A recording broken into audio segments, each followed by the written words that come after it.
A gente vai falar agora de Covid-19 e transporte público, porque um estudo que foi elaborado pela Associação Nacional de Empresas de Transportes Urbanos aponta que o transporte coletivo não é o propagador do coronavírus. Sobre o assunto eu vou conversar com Jones Albuquerque, que é cientista da Universidade Federal de Pernambuco e Universidade Federal Rural.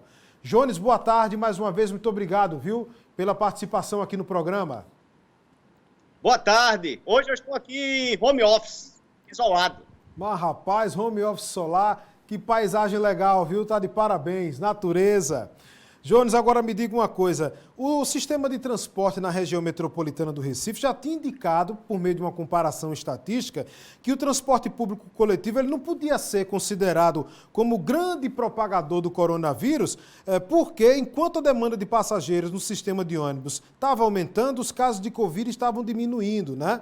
Inclusive, o que dizia lá esse comparativo estatístico que foi feito aqui no sistema de transporte, agora parece que colabora com essa pesquisa da Associação Nacional das Empresas de Transportes Urbanos. Esse comparativo estatístico, eu queria que você falasse atualmente sobre a estabilidade de número de casos da Covid-19, que a gente falava até poucas semanas. Como é que está agora? Bem observado. Se a gente comparar com um estudo feito foi publicado em 1º de setembro, lá nos Estados Unidos, diz exatamente ao contrário. O título da matéria é Como andar de ônibus espalhou Covid numa determinada cidade. Obviamente que a gente tem que prestar atenção nos números, né? E se a gente observa aqui em Pernambuco como anda nossa tendência das curvas e dos gráficos, a gente percebe que os números estão, nos últimos 15 dias, em ascensão, o número de infecção.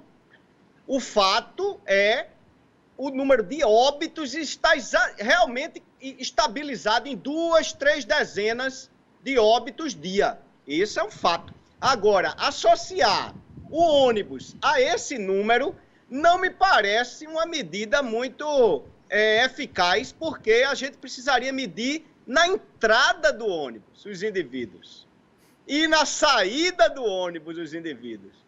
Medir comparativamente com números do passado, que é isso que a gente olha, não nos permite concluir isso, infelizmente.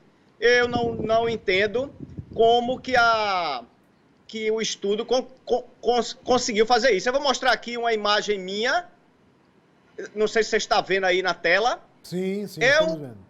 O gráfico da gente que acompanha a pandemia desde lá, 18 de março. Ó. E aí veio evoluindo. Quando esse gráfico está abaixo dessa reta aqui, que é o 1, é bom para a gente. Quando está acima, é ruim. Observe que ultimamente, ó, ele subiu desde o dia 9, 10 de setembro, ele começa a subir de volta. Isso aqui é a taxa de infecção. Isso está nos dizendo que, comparativamente, em relação a outros países, a infecção nossa está subindo por milhão de habitantes. Ó, isso aqui é Pernambuco em azul, preto é o Brasil. E aqui são outros países, ó, o Reino Unido, a Itália. Vê como eles caíram a zero. Ó. Agora a Espanha subindo de volta. Ó. A Espanha conseguiu ficar pior que a gente. Em óbitos... Isso aqui é óbitos, a gente agora ficou melhor que os Estados Unidos, porque realmente os óbitos em Pernambuco têm caído, é um fato isso. Então é esse o cenário que a gente tem. Comparar isso e atribuir isso aos ônibus não me parece uma boa estratégia. Não me parece. Ô Jones, você que vem trabalhando nessa pesquisa, colaborando com as ações, inclusive, do próprio governo do Estado, através de números e da forma de contágio, o que lhe preocupa uma pesquisa como essa em relação à cabeça do cidadão? A gente hoje ainda vê um pouco de resistência do uso da máscara dentro de ônibus. A gente teve até um flagrante há pouco tempo, e caso de polícia, de um motorista agredido porque mandou um homem descer do ônibus que não queria colocar a máscara. E as mulheres tendo mais cuidado no transporte público com o uso da máscara e também o álcool em gel. Como é que você vê a preocupação em relação ao comportamento do cidadão após o resultado de uma pesquisa como essa? Você foi pontualíssimo. Tem um item na epidemia que chama-se situacional.